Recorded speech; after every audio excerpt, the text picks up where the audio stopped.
Halo,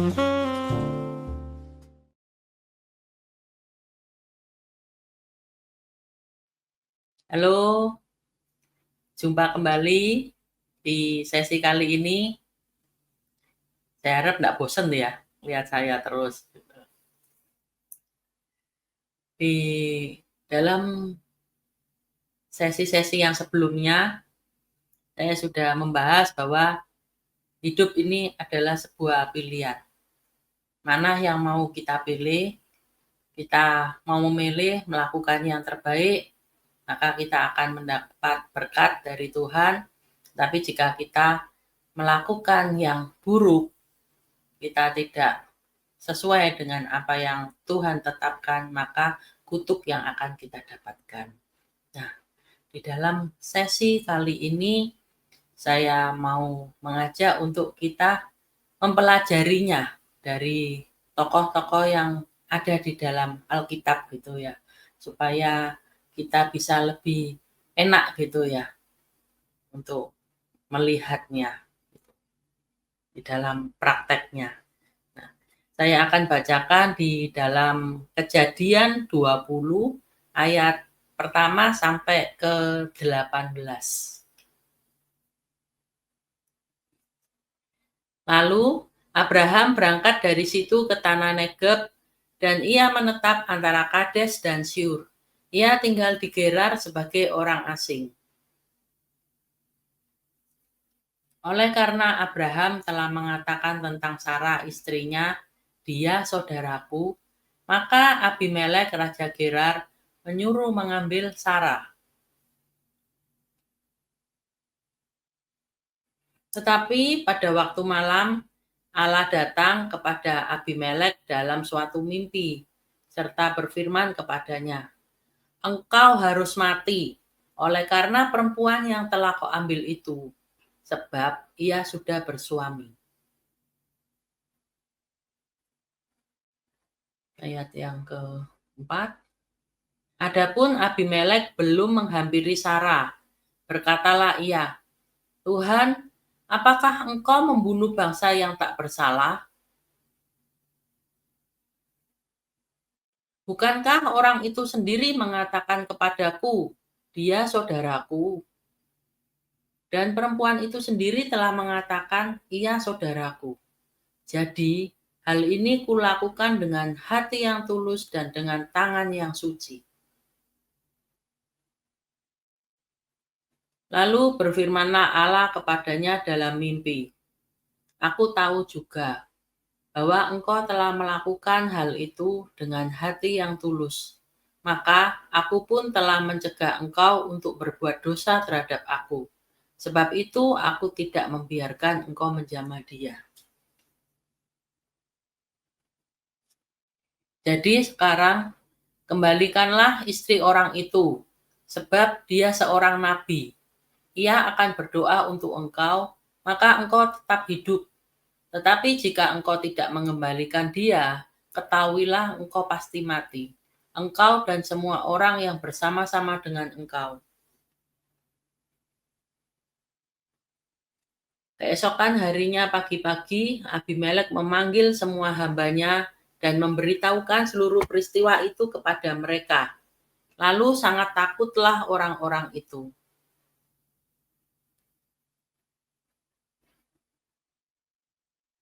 Kemudian Abimelek memanggil Abraham dan berkata kepadanya, "Perbuatan apakah yang kau lakukan ini terhadap kami?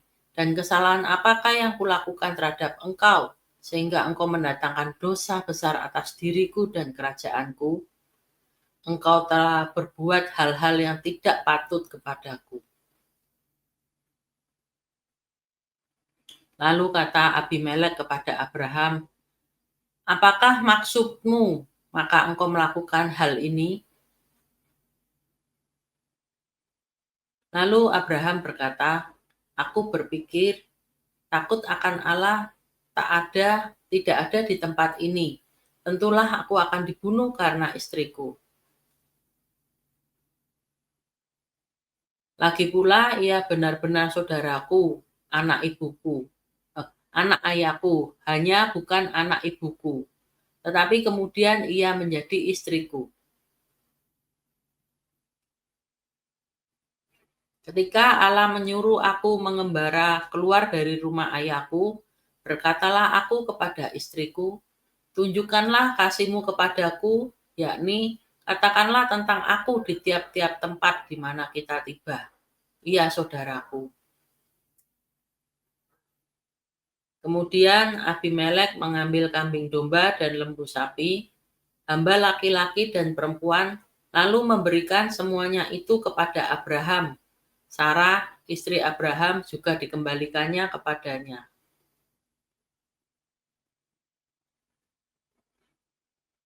Dan Abimelek berkata, negeriku ini terbuka untuk engkau, menetaplah di mana engkau suka.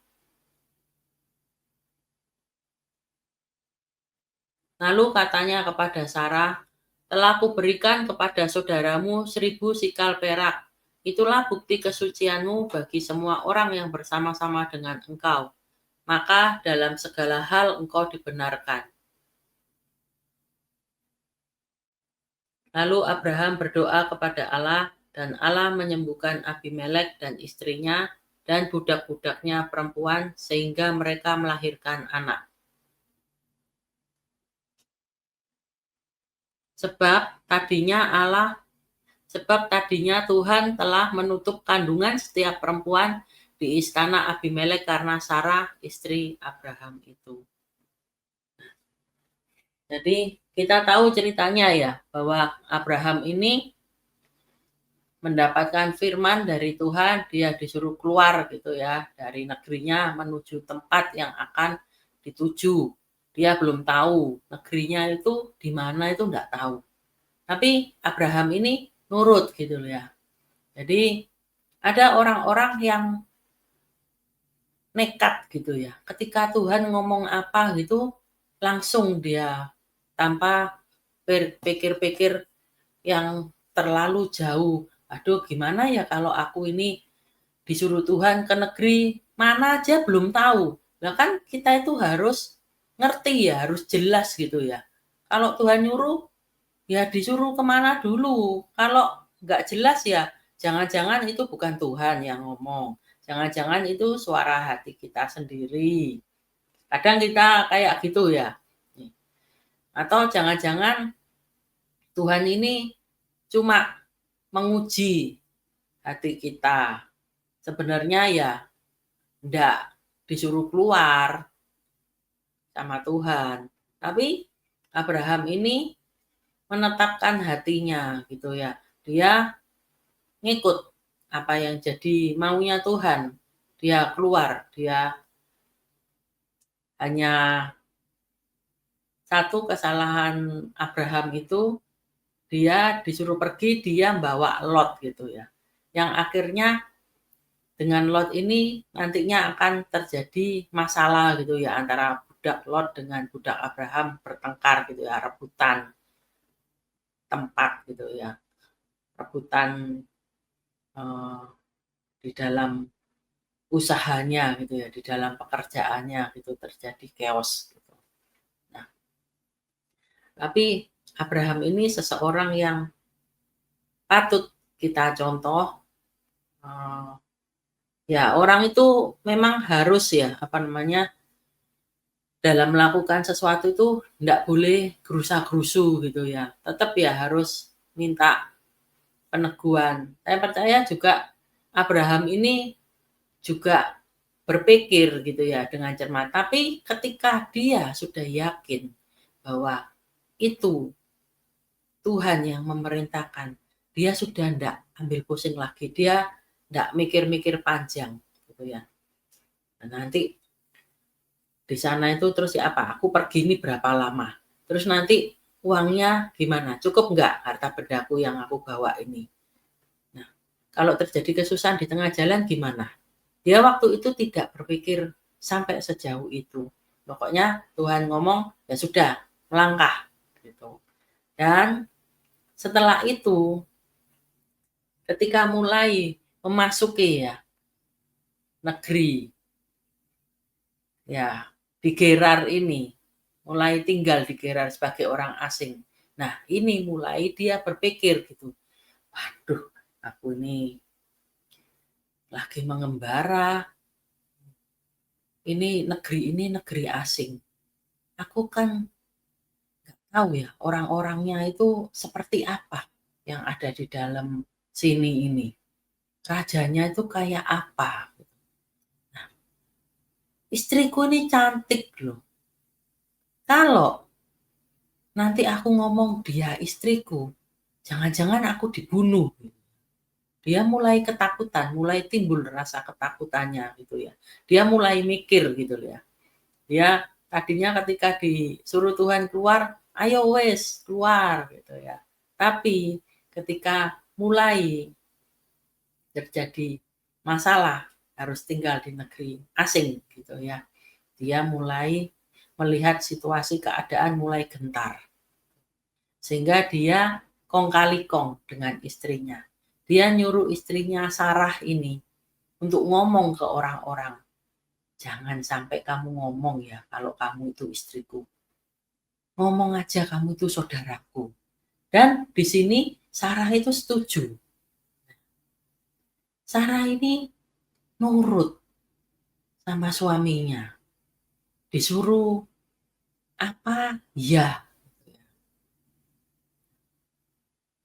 Ada ya kata-kata seperti Sarah memanggil Abraham tuannya. Jadi dia memposisikan Abraham ini sebagai tuannya. Nah, kalau namanya tuan, itu kan dia merasa bahwa dia harus ngikut apa perintah tuannya. Nah, ini suatu sisi positif dari Sarah itu ya, yang bisa kita lihat di sini. Nah, sudah akhirnya mengakulah mereka sebagai sepasang saudara gitu ya. Nah, karena Sarah ini memang cantik dan kecantikannya itu akhirnya tersebarlah berita kemana-mana, termasuk terdengar oleh Raja Gerar, Abimelek ini. Dia mungkin dikasih tahu gitu ya oleh pegawai-pegawainya. "Tuan, tuanku raja, ada seorang wanita cantik, seseorang asing yang tinggal di negeri ini." Nah, zaman dulu punya istri banyak itu lumrah, suatu hal yang lumrah. Punya selir banyak itu lumrah. Jadi kalau kita lihat gitu mungkin di ya, drama-drama yang kerajaan-kerajaan itu ya. Itu kan di situ kita lihat bahwa wah, raja-raja ini mencari selir gitu ya. Banyak selirnya. Jadi setiap wanita yang cantik dibawa oleh pegawai-pegawainya supaya bisa masuk ke dalam istana menjadi selir raja. Nah, ini Sarah ini ketika Abimelek mendengar ceritanya gitu ya. Pasti diceritakan yang baik-baik ya, yang menarik-menarik. Mungkin, wah, Sarah ini seseorang yang cantik, badannya bagus atau gimana ya. Sesuatu yang akhirnya hati raja ini kepingin melihat Sarah, kepingin menjadikan Sarah ini sebagai salah satu bagian dari dirinya, dari kehidupannya. Jadi dibawalah Sarah ini ke dalam kerajaan, berada di sisi Abimelek. Nah, Abimelek ini dalam hal ini nggak salah gitu ya. Dia kan taunya Sarah itu single gitu ya, belum punya suami. Karena itu dia memutuskan untuk mengambil Sarah. Nah, di sini saya lihat bahwa Abimelek ini seseorang yang gentleman gitu ya. Dia kalau saya lihat enggak gerudak-geruduk, enggak ngambil pasangan itu secara paksa, secara kekerasan. Nanti kita akan lihat di dalam pembahasan ayat yang berikutnya. Nah, karena Abimelek ini mengambil Sarah sebagai istrinya, meskipun dia tidak bersalah loh ya di dalam mengambil Sarah sebagai istrinya. Lalu datang firman Tuhan ini dalam mimpinya. Jadi meskipun hal ini kesalahan Abraham yang tidak terus terang gitu ya memperkenalkan istrinya. Tetapi Tuhan itu tetap membela apa yang menjadi haknya Abraham. Sehingga Tuhan mendatangi Abimelek dalam suatu mimpi. Nah, di ayat yang ketiga dikatakan, tetapi pada waktu malam Allah datang kepada Abimelek dalam suatu mimpi, serta berfirman kepadanya, engkau harus mati, oleh karena perempuan yang telah kau ambil itu, sebab ia sudah bersuami. Nah, begitu mendengar Tuhan berfirman seperti itu, otomatis Abimelek ini kaget, ya, kaget setengah mati gitu ya. Ya pasti nggak nyangka gitu. Aku ini salah apa? Kok aku ngambil Sarah yang aku tahu ini single kok dibilang aku itu akan mati gitu ya. Harus mati gitu. Karena tiba-tiba diketahui bahwa Sarah ini sudah bersuami. Nah, otomatis Abimelek ini protes sama Tuhan. Dia ngomong sama Tuhan, loh, bukankah orang itu sendiri yang mengatakan bahwa dia saudaraku? Mereka itu dua-duanya itu ngomong loh kalau mereka itu bersaudara. Mereka enggak ngaku kalau suami istri. Kalau ngaku itu aku kan ya enggak mau. Orang aku ini melakukannya itu dengan hati yang tulus dan tangan yang suci. Nah, dikatakan dengan hati yang tulus bahwa dia itu enggak punya niatan jahat terhadap Sarah. Sehingga Abimelek mengatakan bahwa dia mengambil Sarah itu dengan hati yang tulus dan dengan tangan yang suci. Jadi bukan dengan kekerasan. Di sini Abimelek itu. Kadang seorang raja itu mempunyai sebuah kekuasaan yang tinggi gitu ya. Dia sah-sah aja kalau mau ngambil dengan kekerasan.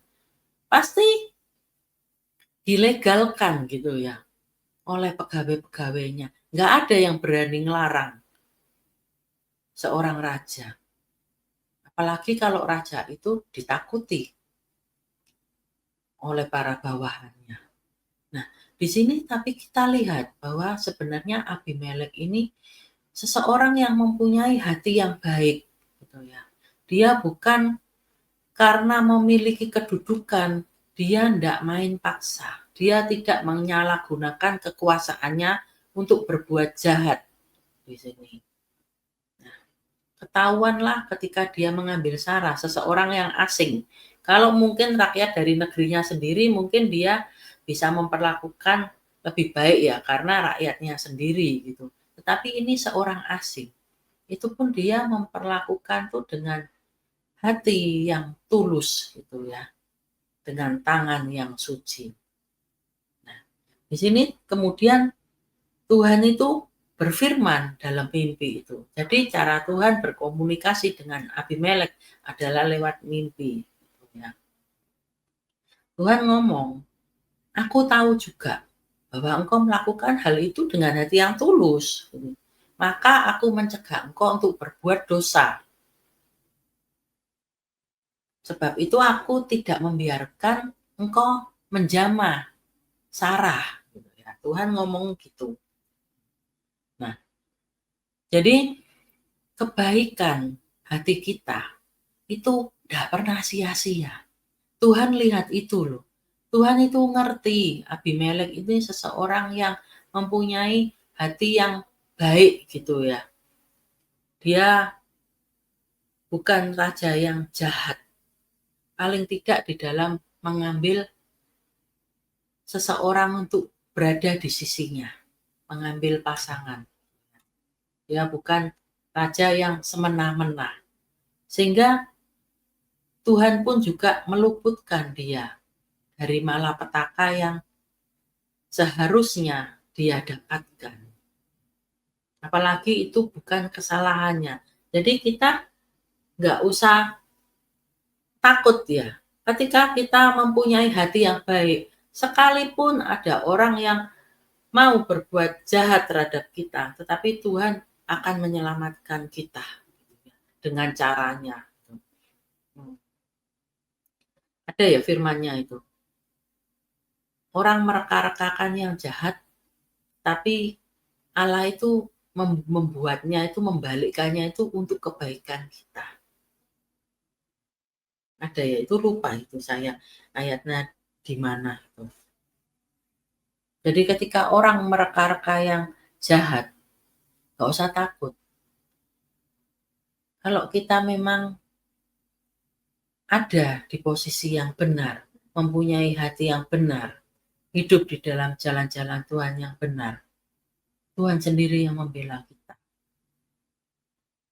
Sekalipun kita tidak bisa membela diri kita,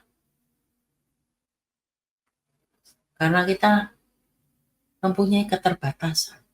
Tuhan sendiri loh. Nah, sama dengan Abimelek ini. Abimelek ini Tuhan ngerti posisinya. Tidak seharusnya untuk dia mati gitu, dihukum mati gitu ya oleh Tuhan. Tidak sepantasnya. Rakyat-rakyatnya itu menderita akibat kesalahan yang sebenarnya itu bukan kesalahan yang disengaja oleh Abimelek. Tetapi apa respon Abimelek?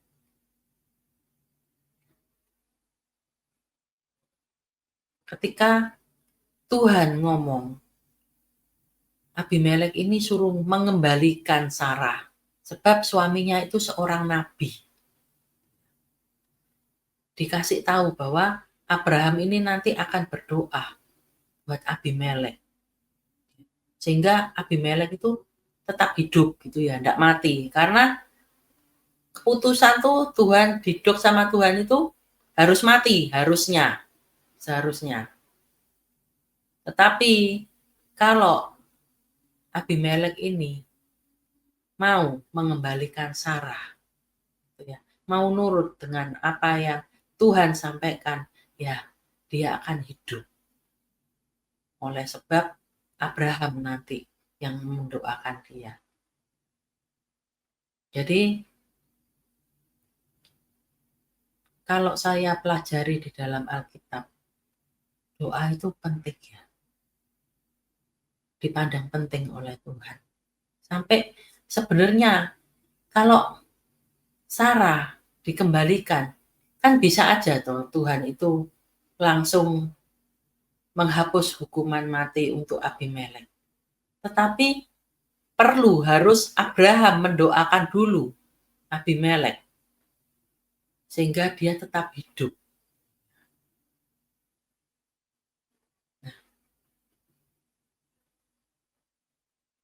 Tetapi kalau dikatakan kalau Abimelek ini tidak mau mengembalikan Sarah, dia itu akan dihukum mati oleh Tuhan. Dikatakan engkau pasti mati. Engkau dan semua orang yang bersama-sama dengan engkau. Berarti semuanya, bawahannya orang-orang yang ada di sekitarnya itu juga ikut mati. Bayangkan ya, yang salah satu orang tapi dihukum semua loh sama Tuhan. Nah, karena itu penting ya untuk kita melakukan sesuatu itu ya. Karena dari apa yang kita lakukan, dari kesalahan yang kita lakukan itu efeknya itu merambat kemana-mana. Bukan cuma kita aja, bukan cuma orang yang melakukan kesalahan aja yang dihukum, tapi juga orang-orang di sekitarnya, orang-orang pentingnya itu yang akan menerima akibat juga. Nah, di sini yang dilakukan oleh Abimelek kemudian dia sudah mendapatkan firman Tuhan, dia sudah ngerti apa yang seharusnya dia lakukan. Keesokan harinya itu kemudian pagi-pagi dikatakan. Jadi dia tidak menunda-nunda persoalan. Dia tidak menunda-nunda untuk memberitahu orang-orangnya apa yang harus dilakukan, kejadian apa yang dialami. Tuhan ngomong apa dalam mimpinya. Dia langsung menindaklanjuti. Di sini dipanggil semua hambanya dan diceritakan seluruh peristiwanya. Ya dia pasti bercerita bahwa Sarah ini loh yang aku ambil. Ternyata dia itu mempunyai suami yang katanya saudaranya itu ternyata suaminya. Dan dia seorang nabi. Dan sekarang Tuhan itu marah mendatangi aku dalam mimpi. Dikatakan bahwa kalau aku tidak mengembalikan Sarah, aku akan mati dan semua orang yang bersama-sama dengan aku. Sehingga gemparlah semua orang mendengar berita itu dan sangat ketakutan. Dikatakan Abimelek ini adalah raja orang Filistin. Jadi bukan anak Tuhan. Tapi dia ngerti. Dia mendengar cerita tentang Tuhan. Tuhannya orang Israel. Dia tahu. Sehingga ketika didatangi, dia percaya dengan apa yang dikatakan oleh Tuhan. Nah, bayangkan. Kadang kita harus malu gitu ya. Kita yang anak Tuhan tuh kadang-kadang kita gak percaya dengan apa yang dikatakan oleh Tuhan. Tapi kita lihat Abimelek, kita pelajari dari sini. Bahwa Abimelek ini percaya loh sekalipun dia itu bukan anak Tuhan, bukan pengikut Tuhan. Tapi dia meresponi apa yang disampaikan oleh Tuhan. Dia tidak mau ambil resiko. Dia tidak berpikir bahwa benar atau enggak ya, ini kan bukan Tuhanku, bukan Tuhan yang aku sembah. Kalau bilang aku mati, ya kalau aku mati. Belum tentu juga. Aku kan enggak menyembah dia, enggak mengenal dia. Aku cuma dengar ceritanya, aku cuma tahu Tuhannya orang Israel. Tapi enggak di sini. Langsung percaya Abimelek. Orang-orangnya, pengikutnya juga percaya, takut dengan apa yang disampaikan oleh Tuhan. Respon kita itu sangat penting gitu ya. Tuhan tuh melihat respon hati kita. Sekalipun kita itu masih dalam tahap dari salah menuju benar. Masih belum bisa melakukan keluar dari kesalahan kita 100% gitu ya. Dari dosa yang tidak Tuhan inginkan. Masih on proses gitu. Tapi respon hati kita itu dilihat oleh Tuhan. Nah, di sini kemudian Abimelek ini memanggil Abraham. Dia tentunya gregetan gitu ya sama Abraham ini ya. Karena gara-gara dia hampir aja dia itu harus dihukum mati bersama orang-orangnya. Mendapat murka dari Tuhan. Sampai dia ngomong di ayat yang ke-9 itu.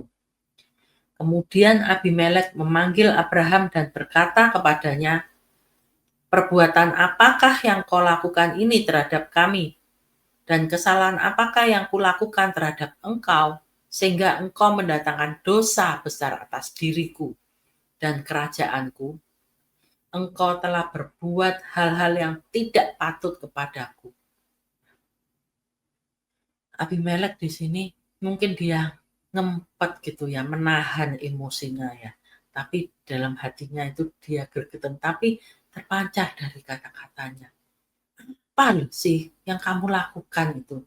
Kamu itu membuat aku itu berbuat dosa yang sangat fatal, yang dianggap Allahmu itu fatal. Murka Allahmu itu. Sampai aku mau dimusnahkan. Aku ini tidak patut loh menerima hal seperti ini. Karena ini bukan kesalahanku, ini kesalahanmu loh sebenarnya. Kalau boleh dianalogikan seperti itu ya. Di sini kita lihat bagaimana respon Abraham ini. Dia ngomong, aku berpikir takut akan Allah tidak ada di tempat ini. Tentulah aku akan dibunuh karena istriku. Nah, di sini ketahuanlah kenapa Abraham mengambil posisi nyuruh Sarah ngaku sebagai saudaranya. Kalau dia masuk ke dalam sebuah negeri yang mempunyai roh takut akan Tuhan, dia pastinya nggak akan membuat Sarah supaya ngaku sebagai saudaranya. Tetapi ini ada sebuah masalah. Dia masuk ke negeri yang tidak punya roh takut akan Tuhan. Sehingga Abraham juga keder gitu ya. Di sini Abraham itu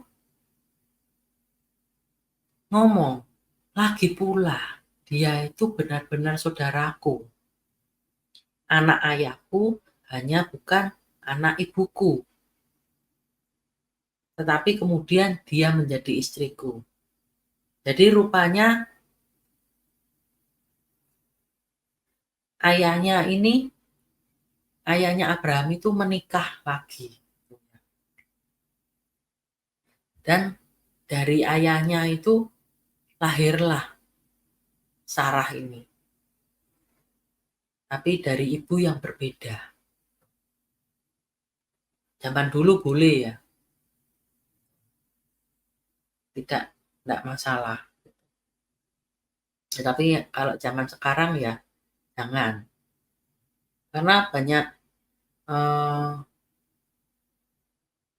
ada peristiwa-peristiwa yang ketika itu menikah masih ada hubungan saudara, keturunannya mengalami cacat bawaan gitu ya. Ada yang seperti itu. Nah, zaman dulu enggak. Nah, jadi dikatakan oleh Abraham, ketika Allahnya menyuruh dia mengembara keluar dari rumah ayahnya, maka berkatalah aku pada istriku. Karena dia ngerti bahwa ketika mengembara menuju ke tempat yang Tuhan tentukan, pasti akan melewati daerah-daerah orang-orang asing yang belum tentu punya roh takut akan Tuhan. Sehingga dibangunlah sebuah strategi oleh Abraham. Nah, di sini saya lihat bahwa Abraham ini mempunyai sikap suka berkelit gitu ya. Jadi sebenarnya kan dia ngerti ya, kalau itu bohong. Dia sudah menyembunyikan fakta gitu loh, bahwa Sarah sebagai istrinya. Meskipun memang Sarah adalah saudaranya, tapi nggak perlu sebenarnya dia itu mengungkapkan hal seperti itu. Yang pasti kan dia itu berbohong gitu ya. Sarah ini bukan istrinya, sehingga hampir saja menimbulkan korban gitu ya, mengorbankan orang lain, Raja Abimelek dan rakyatnya, orang-orang yang berada di sekitar Raja Abimelek ini. Nah, ketika ditegur, dia nggak ngomong, seharusnya dia cuma ngomong, "Iya, aku salah, soalnya aku takut. Di sini ini aku lihat orang-orangnya itu nggak punya roh takut akan Tuhan." Titik, cuma sampai situ aja. Nggak usah ditambahi, lagian ia itu juga saudaraku. Nggak perlu itu disebutkan. Jadi ketika kita salah, kita nggak usah berkelit lagi karena ini. Memang ya nggak bujuk 100% loh aku ini. Aku ini nggak bohong loh sebenarnya, hanya aku menyembunyikan fakta gitu yang satu ini. Tapi sebenarnya yang aku katakan nggak bohong. Itu nggak perlu kita katakan seperti itu. Kalau memang kita salah, ya sudah ngaku aja salah. Ya, sebutkan aja alasannya gitu. Kenapa kita melakukan hal itu. Jadi nggak usah ngomong, nggak usah cari pembenaran gitu ya. Untuk kita sebagai supaya tidak dianggap salah 100% gitu ya. Ya, jadi kita cari gitu ya, suatu pembenaran diri sendiri. Di sini ketika Abimelek ngerti gitu ya, ya sudah clear berarti masalahnya. Memang Abraham ini benar-benar suami dari Sarah ini. Berarti apa yang Tuhan firmankan di dalam mimpi, yang Tuhan nyatakan, itu berarti benar ya, tidak salah. Gitu. Nah, Abimelek ini mengambil sebuah pilihan langkah yang baik. Yang kalau boleh dibilang, dia mempunyai itikat yang baik. Abimelek ini langsung mengambil kambing domba dan lembu sapi. Hamba laki-laki dan perempuan lalu memberikan kepada Abraham. Terus Sarah ini juga dikembalikan kepada Abraham. Kemudian Abimelek ini juga ngomong sama Abraham, "Negeriku ini terbuka untuk engkau. Menetaplah di mana engkau suka." Nah, saya lihat luar biasa sekali Abimelek ini. Tuhan cuma nyuruh di dalam mimpinya untuk dia mengembalikan Sarah kepada Abraham. Tetapi Abimelek melakukan lebih dari apa yang dikatakan oleh Tuhan. Dia ketika Tuhan meminta sesuatu, Tuhan meminta satu, itu ditambahin bonus lagi sama kita. Tuhan minta satu dikasih dua, bahkan dikasih tiga. Abimelek berlaku seperti itu. Langsung dikasih gitu ya. Dia ngerti bahwa seorang pengembara yang dia tempat tinggalnya tidak tetap, itu pasti membutuhkan biaya, membutuhkan makanan ya, untuk kehidupan sehari-harinya. Sehingga diberilah perbekalan gitu oleh Abimelek ini. Dikasih kambing domba gitu ya, binatang-binatang untuk makanan mereka dan mungkin untuk diternakkan gitu ya. Dan juga dikasih hamba-hambanya untuk melayani mereka.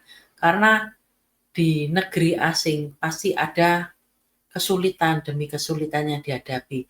Kalau ada hamba yang mendampingi, itu akan lebih mudah. Kita sendiri pun ya, kalau di dalam rumah mempunyai seorang asisten rumah tangga, pasti lebih enak ya, lebih mudah. Saya sendiri juga kalau harus ngurusi rumah sendiri, bersih-bersih sendiri, apa semua ngurus sendiri, gak sanggup saya itu. Saya butuh asisten rumah tangga yang membantu saya karena saya sudah capek dalam bekerja. Meski saya nyantai pun saya tuh nggak telaten gitu ya, namanya untuk ngurusi gitu. Saya tuh terbantu sekali dengan adanya asisten rumah tangga, bantu-bantu beresin rumah, sangat menolong. Nah, di sini Abimelek ini ngerti, dia itu mempunyai kepedulian yang tinggi. Dia tidak cuma mencari istilahnya keselamatan untuk keselamatan dirinya saja. Dia enggak cuma, "Wes, tak kembaliin aja Sarah, jadi aku selamat." Enggak, tetapi dia juga mikiri, ketika Sarah ini aku kembalikan, bagaimana dengan kehidupan mereka. Dia mikiri loh, sampai dengan detail. Terus dia ngerti, kalau mungkin mereka tinggal di tempat yang lain, belum tentu diterima oleh penduduk setempat. Makanya Raja Abimelek ini menawarkan gitu kepada Abraham, "Wes, kamu menetap di tempat di mana kamu suka. Aku welcome kok, aku terima dengan tangan terbuka." Luar biasa ya, Abimelek ini. Seseorang yang bukan anak Tuhan loh, tidak punya roh takut akan Tuhan loh. Tadinya. Karena dia menyembah ilah yang lain. Tapi dia pada satu titik, dia percaya dengan apa yang dikatakan oleh Tuhan. Dia melangkah, dia meresponi dengan benar. Nah, Sarah pun juga kan, kalau biasanya seseorang menjadi pendamping raja, sudah diambil sama raja gitu ya, masuk ke dalam kerajaan. Kebanyakannya itu pasti kan sudah tidur ya dengan rajanya gitu ya. Nah, tapi ini belum sempat gitu ya, Sarah ini tidur dengan Raja Abimelek. Belum sempat melakukan hubungan intim. Nah, tapi kan harus ada ikrar gitu ya. Ada suatu sounding gitu dari Raja Abimelek ini. Untuk membuktikan bahwa Sarah ini benar-benar belum disentuh oleh Raja Abimelek. Nah, sehingga dia ngomong sama Sarah, "Telah aku berikan kepada saudaramu." Dia ini nyindir ya, ngomong. Bukan kepada suamimu, tapi kepada saudaramu. Ngakunya kan saudara tuh, tadinya. "Telah aku berikan kepada saudaramu 1000 sikal perak. Itu bukti kesucianmu bagi semua orang yang bersama-sama dengan engkau." Jadi dia istilahnya memperhatikan juga posisi Sarah. Jangan sampai Sarah ini dianggap oleh Abraham atau oleh orang-orang yang ada di sekitar mereka bahwa dia sudah tidur dengan Raja Abimelek. Nah, di sini kita lihat sisi baik dari Raja Abimelek ini. Kemudian dikatakan Abraham itu akhirnya berdoa untuk Abimelek ini. Sehingga ketika Abraham berdoa, Tuhan mendengar doa Abraham. Sesalah-salahnya Abraham di dalam mengambil sebuah keputusan, Tuhan itu tetap meresponi apa yang Abraham minta. Sehingga dari doa Abraham ini, Tuhan langsung turun tangan dikatakan bahwa Allah menyembuhkan Abimelek dan istrinya dan budak-budaknya perempuan sehingga mereka melahirkan anak. Sebab tadinya Tuhan telah menutup kandungan setiap perempuan di istana Abimelek karena Sarah istri Abraham itu. Nah, jadi Tuhan itu enggak langsung gitu ya membuat Abimelek ini mati gitu ya. Tapi Tuhan tetap berikan tulah gitu ya. Ditutup semua kandungan. Padahal bukan salah Abimelek sepenuhnya loh ya. Cuma ya di sini Tuhan memberikan sebuah akibat. Mungkin Tuhan tahu ketika Tuhan melakukan hal menutup kandungan itu sebagai bukti ya raja kepada Raja Abimelek. Mungkin di tengah Raja Abimelek berpikir apa yang disampaikan oleh Tuhan di dalam mimpinya. Abimelek ini juga ada kepikir, jangan-jangan semua perempuan ini tidak bisa punya anak, jangan-jangan ini akibat perbuatan Allahnya Abraham. Sehingga itu cara Tuhan kadang untuk menyelamatkan kita. Nah, di sini kita lihat bahwa apa yang diperbuat, sebuah kebenaran yang dilakukan, itu menghasilkan kehidupan. Kehidupan untuk Abimelek. Kehidupan untuk orang-orang yang ada di sekitarnya. Kehidupan untuk perempuan-perempuan yang tadinya mengalami kemandulan. Akhirnya bisa mempunyai anak. Saya mau ajak untuk kita melihat di dalam 2 Tawarik 19 ayat 1 sampai 11. Kita lihat satu contoh lagi. Yosafat, Raja Yehuda, pulang dengan selamat ke istananya di Yerusalem. Sebab Yosafat, Raja Yehuda, pulang dengan selamat ke istana. 2. Ketika itu, Yehu bin Hanani, pelihat itu, pergi menemuinya dan berkata kepada Raja Yosafat, sewajarnyakah engkau menolong orang fasik dan bersahabat dengan mereka yang membenci Tuhan? Karena hal itu Tuhan murka terhadap engkau.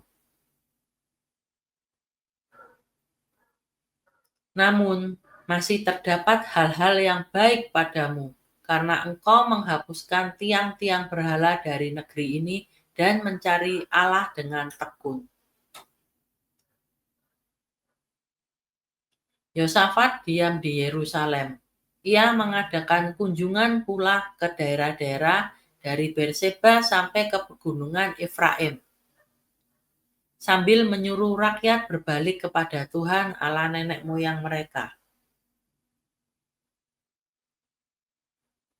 Ia mengangkat juga hakim-hakim di seluruh negeri, yakni di semua kota yang berkubu di Yehuda, di tiap-tiap kota.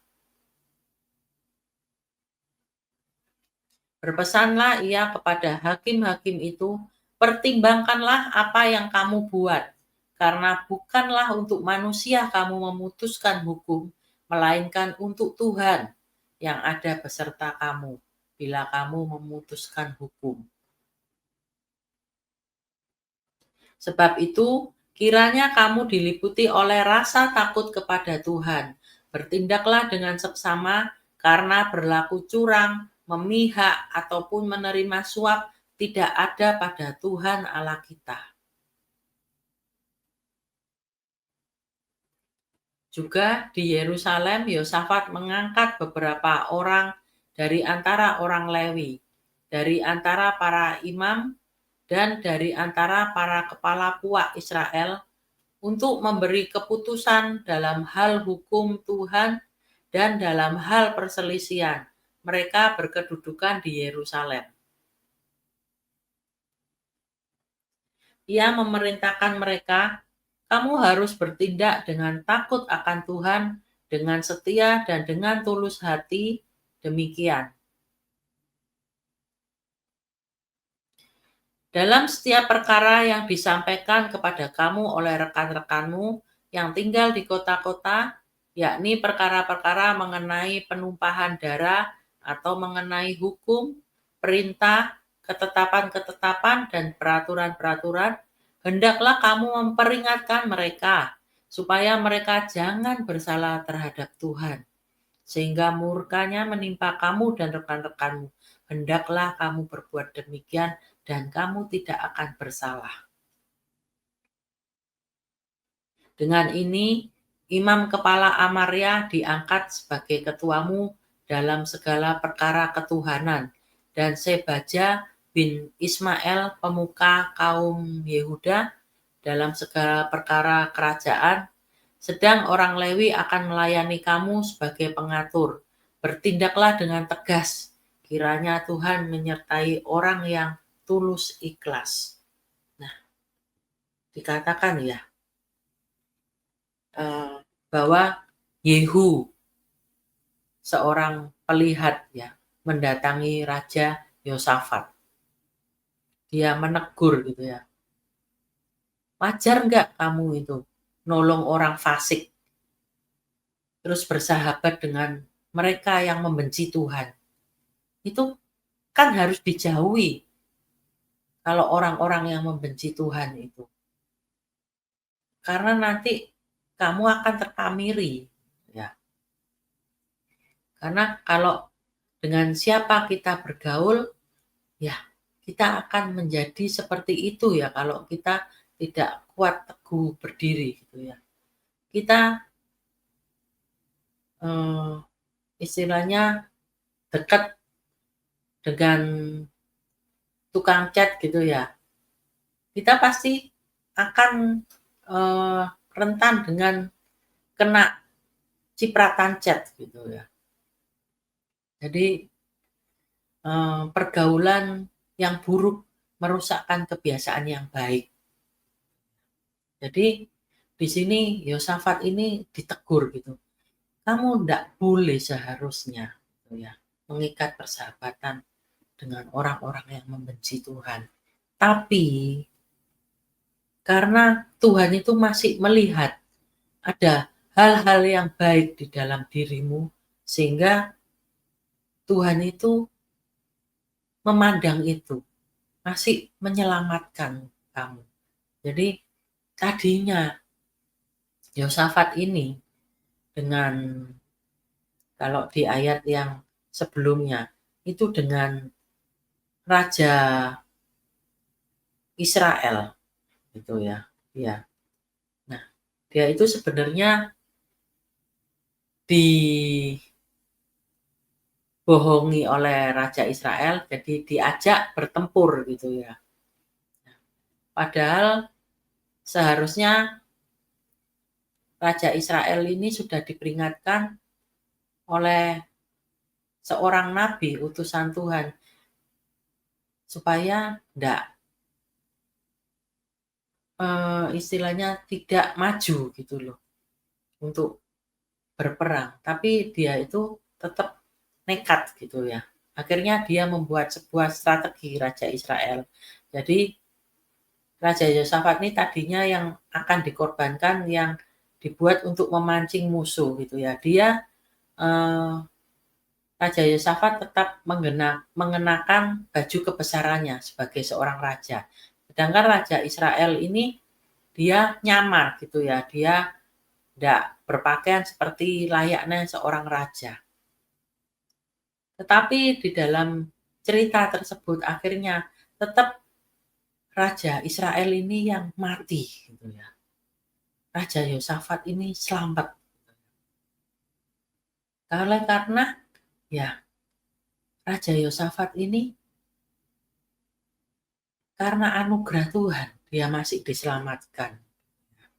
Nah, Tuhan melihat masih ada hal-hal baik di dalam diri Yosafat. Nah, kita lihat bahwa Yosafat ini dikatakan diam di Yerusalem ya. Dia itu mengadakan kunjungan dari daerah ke daerah gitu ya. Dikatakan tuh dari Berseba sampai pegunungan Efraim. Sambil dia itu nyuruh rakyat tuh balik sama Tuhan. Dia itu melakukannya itu dengan rajin gitu ya. Dia enggak males-malesan. Pokoknya gimana caranya supaya rakyatnya ini berbalik dari kesalahan, dari penyembahan berhala, supaya menyembah Tuhan, Allah nenek moyang mereka dengan benar. Ya. Dikatakan juga bahwa Raja Yosafat ini, dia juga mengangkat hakim-hakim, di mana dia mengajarkan, memberitahu hakim-hakim ini supaya berlaku dengan adil gitu ya, dengan benar gitu ya. Dikatakan bahwa hakim-hakim ini disuruh mempertimbangkan apa yang akan mereka buat, keputusan yang akan dibuat oleh hakim-hakim ini, karena mereka memutuskan itu bukan untuk manusia, tetapi untuk Tuhan, Allah mereka. Karena itu dia berkata bahwa kamu tuh harus punya roh takut akan Tuhan kepada hakim-hakim ini. Dia sungguh-sungguh dan dia tentunya tidak memilih hakim-hakim ini dengan sembarangan. Dia pasti memilih kira-kira siapa hakim orang yang layak, yang pantas, yang nantinya itu bisa memutuskan hukum itu dengan adil, tidak memihak orang yang salah. Gitu ya. Dia tidak sembarangan. Tetapi dia juga ngerti, orang benar juga bisa jadi orang berdosa. Oleh karena keadaan, situasi. Makanya dia memperingatkan kepada hakim-hakim ini. Harus punya roh takut akan Tuhan loh, kalau memutuskan hukum. Nanti kamu berhadapan dengan Tuhan loh soalnya. Nah, kemudian tidak berhenti sampai di situ. Dia juga di dalam yang mengangkat beberapa orang dari imam Lewi gitu ya. Dia mengangkat para imam gitu. Itu juga dia juga ngomong, kamu tuh harus bertindak dengan takut akan Tuhan.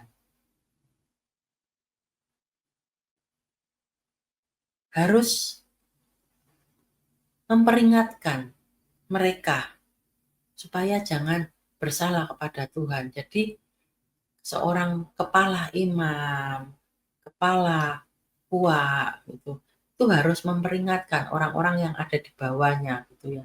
Supaya jangan sampai salah gitu, sehingga murka Tuhan itu turun menimpa mereka.